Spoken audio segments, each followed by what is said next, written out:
I like quotes a lot because it saves me from thinking.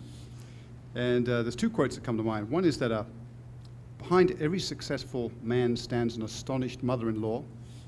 And that's Richard Nixon. And then paraphrase for that, and I've used this before, is behind any successful government scientific enterprise stands an astonished taxpayer.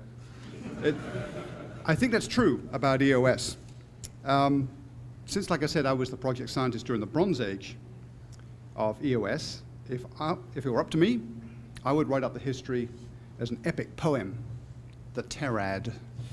And it would be complete with stories of prophets and heroes, because there were quite a few of those, some disasters, and quite a few of those in the beginning, some beginning with dis, like disaster, and their victories, because really that's what counts in the end.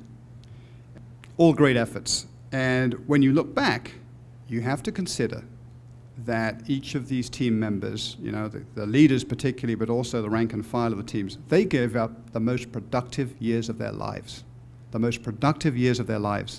to make these instruments happen and to see them flown and to interpret the data. It was a life's work for each of them. An incredible commitment, I think, for each person, and a fabulous jewel of a spacecraft.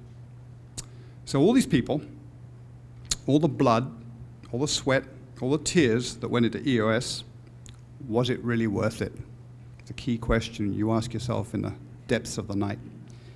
And I think, since I'm unfunded and therefore objective,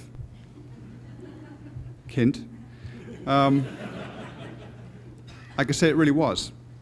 And my colleagues can give the roar on this, but I can touch a little bit on it. A couple more quotes. This has been a great gig.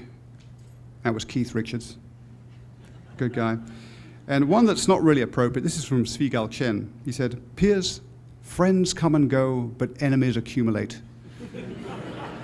Which I thought was a very sort of tough way to look at life. But actually, in EOS, there wasn't much accumulation of enemies. This was a very collegial bunch that stuck together through the hard times and stayed friends. And that was nice to see.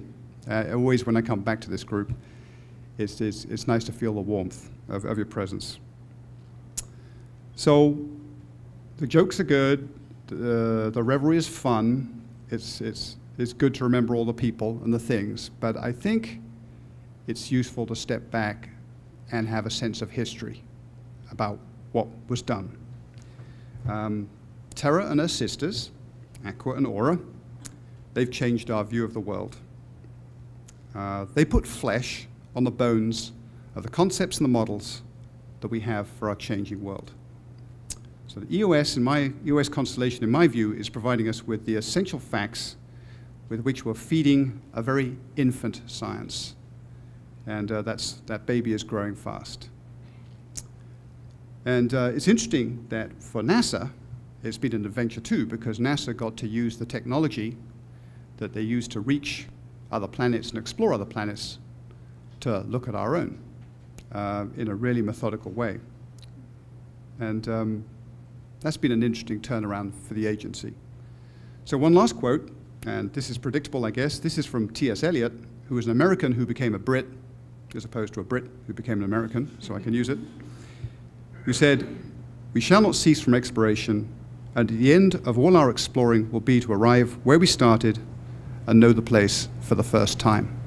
Thanks very much.